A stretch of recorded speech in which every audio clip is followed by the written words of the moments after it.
drama school in New York, and when I finished, the school invited me to teach like the young actors the method on Saturdays.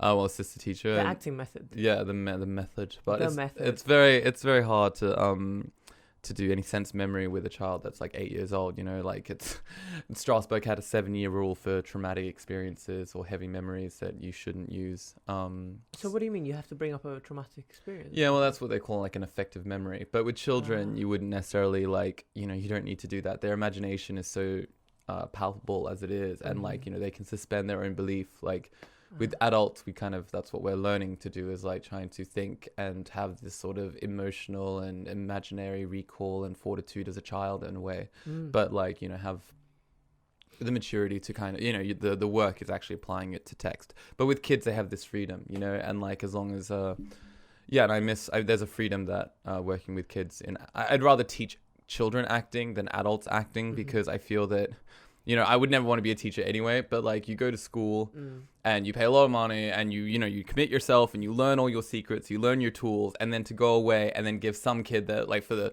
a fraction of what you pay, like give them all your secrets to then run off and claim them as your own. Call me a selfish, honest, or whatever it is. But they would pay you for that, right?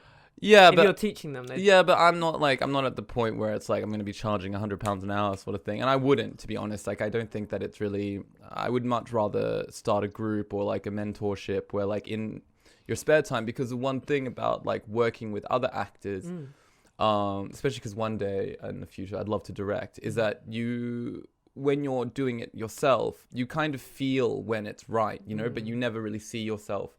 But when you're going through with other actors and you're doing the same exercises that you yourself have learned and whatever, you actually see it working. And that's kind of like, it gives you just another belief in the fact that, oh yeah, this shit is actually like, it's legit, you know. Like we have the first exercise is like a coffee, like a morning beverage, they call it. So it's like it's all about, it's nothing emotional. Sometimes emotions come up, but it's not about emotions. It's about creating with your imagination and like your mind's eye, like the actual drink. And then it's about putting it into like, you know, you feel how heavy it is. Can you smell it? Like, you know what it tastes like, because you usually have it every morning and you should be able to recreate it. Now, when we first did it, especially because it's one of the first exercises you do at school, it's really silly. Like, it's just like, whoa, this is ridiculous. Orange juice, all pulpy. You know? It's beneath me. Exactly. It's like, I'm ready to cry. I want to throw my heart out. I want this fucking coffee shit. And then some, like, really dramatic kids will just, like, as soon as they smell the coffee, they're like, ball leg at the teacher's like, this is not them. Not yet, babe. Not yet. I know. Because they're just trying They so want hard. so hard, especially at Strasbourg. They all want to cry. It's like, look how good I can cry. And it's That's like, hilarious. it is. It's really That's funny. so funny. But man. like, but yeah. But when I did some, I took a tutorial like for 3 of my friends and actors back in New York, and that was the only time I ever like tutored actors, and I was just taking them through the first 6 steps of the method. And yeah, sitting back and watching Coffee Cup, my friend Yasmin, she's amazing, great little actress.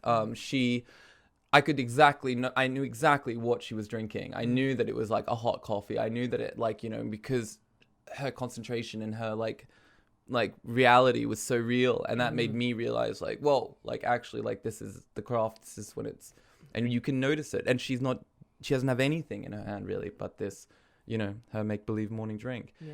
And so yeah, I feel really, like I think a lot of actors, like they like to play down their craft, and they like to, you know, oh, it's all just natural, you know what I mean? This is an innate talent, you know? But the truth is that you can push actually so much further if you believe in them.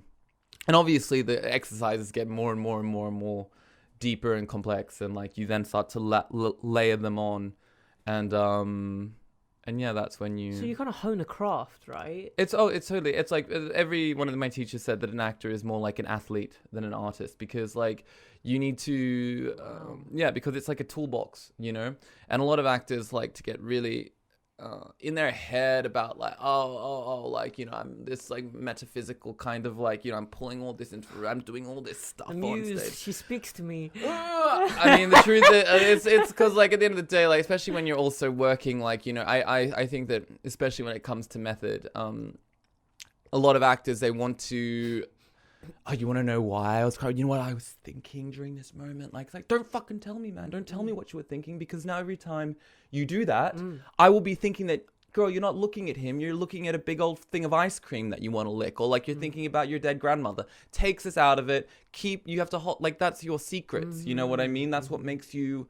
And I think that, yeah, there's some actors love to talk and overshare, and I think it just, yeah. Probably down to personality types, right? Totally. Yeah. And there are some, and that's the greatest thing about being an actor, is that ultimately there's an endless spectrum of possible projects out there. And if you take out the sort of parameters or sort of things about the business, the truth is that really anyone who can suspend the reality almost, or like, you know, kind of commit to a certain narrative, well, yeah, they could be perfect for a gig. But will they, you know, the whole point of having tools, acting stuff, is so that, you know, you can. My first ever real great acting mentor, she Emma Sandre, she literally was like, she loved my look, and she's like, you know, you have a great range aesthetically, but it's useless if you can't do that, like fill that range. So and yeah, that's why. What's the range? Well, because I'm multiracial, and like no one really knows where. Were you Australian and? So like my mom is Filipino, Spanish, Chinese, and my dad was a blonde, green-eyed Australian, like French, Scottish background. My brother looks like a Maori footballer. So it's like a married footballer. A Maori footballer, Okay. you know, like what? A Maori footballer. Yeah, like an islander. He's like a big lad covered in